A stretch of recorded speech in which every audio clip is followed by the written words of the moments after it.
Hello everyone and welcome to my YouTube channel. Dear students, आज का हमारा topic है एक्शन मेम्ब्रेन पोटेंशियल।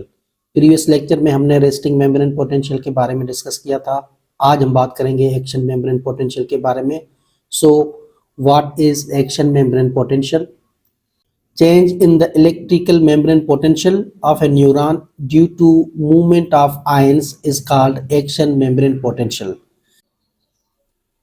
न्यूरॉन की इलेक्ट्रिकल मेम्ब्रेन पोटेंशियल में कोई चेंज आ जाए due to the movement of the ions is called action membrane potential. आप इसको यहाँ पे इजीली समझ सकते हो। You can see here this is the neuron और ये रेस्टिंग कंडीशन में है, मींस ये कोई भी सिग्नल कैरी नहीं कर रहा या इससे नर्व इम्पल्स पास नहीं हो रहे। तो इस न्यूरॉन के इनसाइड नेगेटिव चार्ज होती है और आउटसाइड पॉजिटिव चार्ज होती है due to the distribution of the ions. Resting membrane potential में सोडियम आयन की कंसंट्रेशन ज्यादातर आउटसाइड ऑफ द सेल होती है और inside of the cell potassium ion की कंसंट्रेशन ज्यादा होती है। और अगर हम वोल्टेज की बात करें तो रेस्टिंग मेम्ब्रेन पोटेंशियल में वोल्टेज होता है -70 मिली वोल्ट। जब न्यूरॉन कोई भी सिग्नल नहीं कैरी करता तो इसका वोल्टेज होता है -70 मिली वोल्ट। आप इसको यहाँ ग्राफ में भी समझ सकते हो। यू कैन सी हियर, ये लाइन आपको जो नजर आ रही है that is the resting state of the neuron और इसी दौरान इसका वोल्टेज होता है -70 मिली वोल्ट। जब आयंस की मूवमेंट होती है, specially sodium and potassium ion की मूवमेंट होती है, तो फिर ये वोल्टेज चेंज हो जाता है। यू कैन सी हियर, पहले ये पॉजिटिव की तरफ जाएगा, फिर ये नेगेटिव की तरफ जाएगा और ये फिर दोबारा सेम रेस्टिंग स्टेट पे आएगा। तो ये जो वोल्टेज की चेंज आ रही है रेस्टिंग मेम्ब्रेन पोटेंशियल में, यहाँ से लेके यहाँ तक, that is called action membrane potential. Is it clear? It is the fundamental mechanism by which nerve impulse move. जब एक्शन मेम्ब्रेन पोटेंशियल होता है रेस्टिंग मेम्ब्रेन पोटेंशियल में, तो ये एक मैकेनिज्म है। इसी मैकेनिज्म से नर्व इम्पल्स न्यूरॉन जरिए पास होते हैं। Now phases of action membrane potential. अगर हम फेजेस की बात करें तो इसके अंदर डिफरेंट फेजेस होते हैं एक्शन मेम्ब्रेन पोटेंशियल में, जिसमें नंबर 1 है डीपोलराइजेशन। जब न्यूरॉन रिसीव करता है सिग्नल तो इसके अंदर डीपोलराइजेशन स्टार्ट हो जाती है। यू कैन सी हियर, ये लाइन जो आपको नजर आ रही है that is the resting state. और जब न्यूरॉन रिसीव करता है स्टिमुलस तो फिर इसके अंदर डीपोलराइजेशन स्टार्ट हो जाती है। और उसके बाद दूसरा हमारा है रीपोलराइजेशन। जब डीपोलराइजेशन 30 और 40 प्लस मिलीवोल्ट तक पहुंचती है तो उसके बाद रीपोलराइजेशन स्टार्ट हो जाती है। यू कैन सी हियर, यहाँ से ग्राफ जो नीचे की तरफ आ रहा है दोबारा -70 मिलीवोल्ट की तरफ, दैट इज कॉल्ड रीपोलराइजेशन। यहाँ से लेके यहाँ तक ये ग्राफ आएगा, दैट इज कॉल्ड रीपोलराइजेशन। उसके बाद है हाइपरपोलराइजेशन। जब ये -70 मिलीवोल्ट तक पहुंचेगा यहाँ तक ये कहलाएगा रीपोलराइजेशन। और उसके बाद ये ग्राफ और भी नीचे जाएगा -70 मिलीवोल्ट से नीचे, दैट इज कॉल्ड हाइपरपोलराइजेशन। और उसके बाद है return to resting potential. Hyperpolarization के बाद दोबारा ये return to resting potential same state पे आएगा। तो यहाँ से लेके पहले डीपोलराइजेशन होगा और फिर रीपोलराइजेशन होगा, फिर हाइपरपोलराइजेशन और फिर ये सेम रेस्टिंग स्टेट पे आएगा। तो यहाँ से लेके यहाँ तक ये जो चेंज आ रही है वोल्टेज के अंदर due to the movement of the ions is called action membrane potential. और इसके अंदर ये फेजेस है जिसको हम डिटेल से आगे डिस्कस करते हैं। Is it clear? नंबर 1 है depolarization. Action potential is triggered when any stimulus received by the neuron. Action potential कब स्टार्ट होगा? जब न्यूरॉन रिसीव करेगा स्टिमुलस, फिर इस न्यूरॉन के अंदर डीपोलराइजेशन स्टार्ट हो जाएगी। कैसे? The sodium channels open instantly and sodium ions rushed inside the cell. Neuron की मेम्ब्रेन में डिफरेंट टाइप्स के चैनल्स होते हैं, जैसे सोडियम चैनल्स, और ये चैनल ओपन होते हैं with the stimulus. You can see here, जब ये न्यूरॉन रिसीव करता है स्टिमुलस, जैसे प्रेशर हो गया, टच हो गया, तो फिर ये सोडियम चैनल्स ओपन होंगे और बाहर से ये सोडियम आयंस जिसके ऊपर पॉजिटिव चार्ज होती है ये इनसाइड द सेल इंटर होना शुरू कर देंगे। जैसे ही positive ion inside the cell enter होना शुरू कर देंगे तो फिर डीपोलराइजेशन स्टार्ट हो जाएगी। You can see here this is the resting state. यहाँ पे -70 मिलीवोल्ट वोल्टेज होता है और जैसे ही न्यूरॉन रिसीव करता है स्टिमुलस तो फिर डीपोलराइजेशन मींस ये पॉजिटिव की तरफ जाएगा, क्योंकि यहाँ पे पॉजिटिव चार्ज है और जो पॉजिटिव जैसे ही इनसाइड द सेल आएंगे तो इनसाइड जो नेगेटिव चार्ज है ये पॉजिटिव की तरफ जाएगी। That is called depolarization. If depolarization does not reach the threshold it is called sub threshold stimulus. Depolarization अगर थ्रेशोल्ड लेवल तक नहीं पहुंचती तो फिर ये कहलाएगी सब थ्रेशोल्ड स्टिमुलस। अब ये थ्रेशोल्ड लेवल क्या है? यू कैन सी हियर ये रेस्टिंग स्टेट में दैट इज द -70 मिलीवोल्ट और ये डीपोलराइजेशन यहाँ से स्टार्ट होती है और यहाँ पे ये जो लाइन आपको नजर आ रही है that is called threshold level और इसकी वैल्यू है -55 मिलीवोल्ट।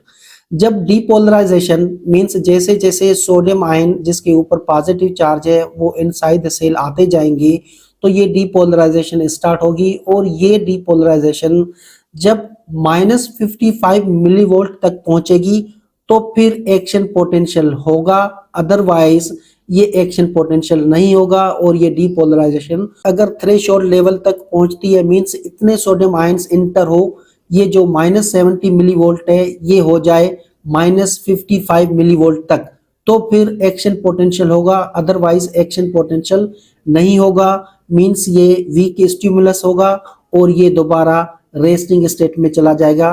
तो ये जो डीपोलराइजेशन अगर थ्रेशोल्ड लेवल तक नहीं पहुंचता तो इसे कहा जाएगा सब थ्रेशोल्ड स्टिमुलस। तो यहाँ पे आप देखें डीपोलराइजेशन स्टार्ट हो जाती है जैसे ही सोडियम आयन इंटर होते हैं और ये डीपोलराइजेशन फॉर सपोज -65 मिलीवोल्ट तक पहुंचती है।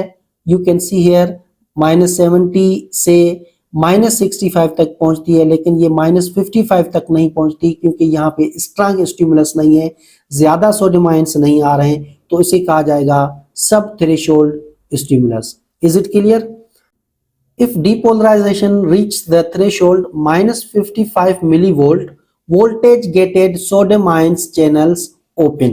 जब न्यूरॉन रिसीव करता है स्ट्रांग स्टिमुलस और इस स्टिमुलस की वजह से ज्यादा sodium ions inside the cell enter हो जाएंगे और उसकी वजह से डीपोलराइजेशन स्टार्ट होगी और ये डीपोलराइजेशन जब -55 मिलीवोल्ट तक पहुंचेगी that is the threshold level. जब थ्रेशोल्ड लेवल तक वोल्टेज पहुंच जाएगा इनसाइड द न्यूरॉन तो फिर न्यूरॉन के अंदर वोल्टेज गेटेड चैनल्स प्रेजेंट होते हैं। यू कैन सी हियर ये एक चैनल है that is the voltage gated channel और ये पहले क्लोज होता है जब इनसाइड द सेल जैसे ही -55 मिलीवोल्ट हो जाएगा इनसाइड द न्यूरॉन तो फिर ये वोल्टेज गेटेड चैनल ओपन हो जाएंगे और बाहर से sodium ions inside the cell enter होना शुरू कर देंगे।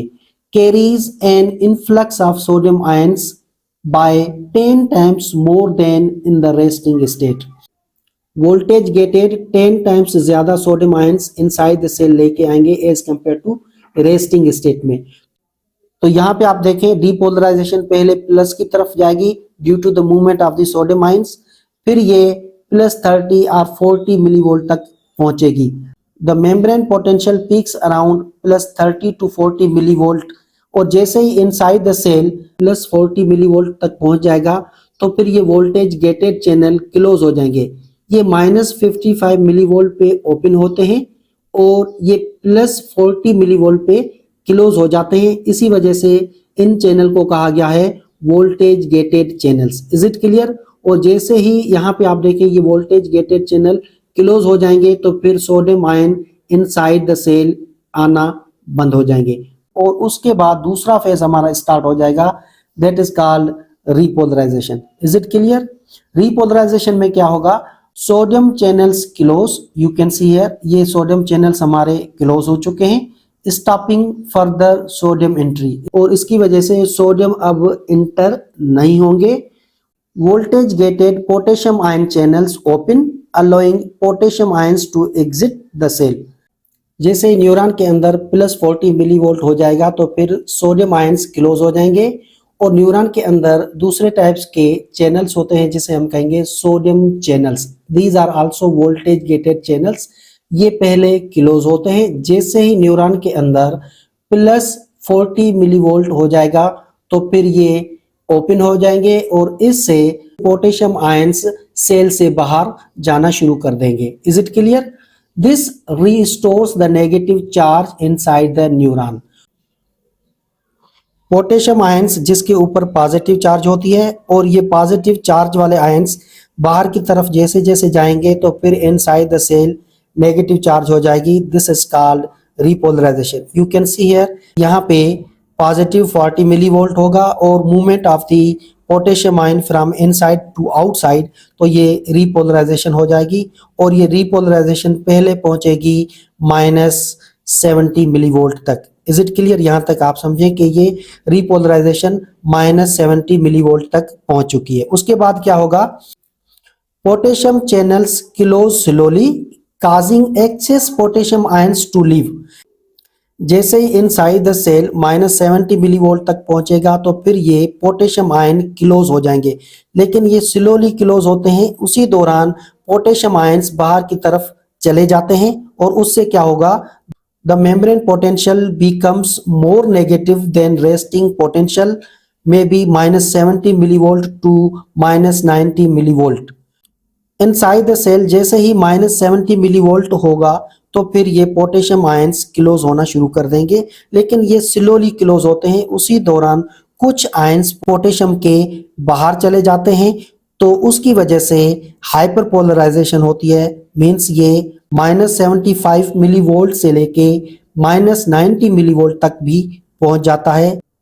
उसे हम बोलते हैं hyperpolarization. You can see here, ये जो लाइन नीचे नजर आ रही है that is the hyperpolarization due to the movement of the potassium ion from inside to outside. Is it clear? उसके बाद रिटर्न टू रेस्टिंग पोटेंशियल। जब यहाँ तक हाइपर पोलराइजेशन तक पहुंचेगा तो उसके बाद ये दोबारा रेस्टिंग स्टेट पे मींस -70 मिलीवोल्ट तक पहुंचेगा। वो कैसे पहुंचता है? The sodium potassium pump, sodium potassium ATPase भी इसे कहा जाता है, maintains the resting membrane potential. Hyperpolarization के दौरान न्यूरॉन के इनसाइड सोडियम आयंस ज्यादा होते हैं और न्यूरॉन की बाहर की तरफ पोटेशियम आयन ज्यादा होते हैं। अब इनको मेंटेन करने के लिए सोडियम पोटेशियम पंप अपना काम करेगा ताकि वो दोबारा रेस्टिंग स्टेट में आए। तो फिर सोडियम पोटेशियम पंप क्या करेगा? Actively transports 3 sodium ions out of the cell and 2 potassium ions in using ATP for energy। तो फिर सोडियम पोटेशियम पंप, जिसे सोडियम पोटेशियम एटीपीएस भी कहा जाता है, ये यूज करता है एटीपी और एक एटीपी के बदले में 3 सोडियम आयंस को बाहर की तरफ भेजेगा और 2 पोटेशियम आयन को इनसाइड द सेल भेजेगा।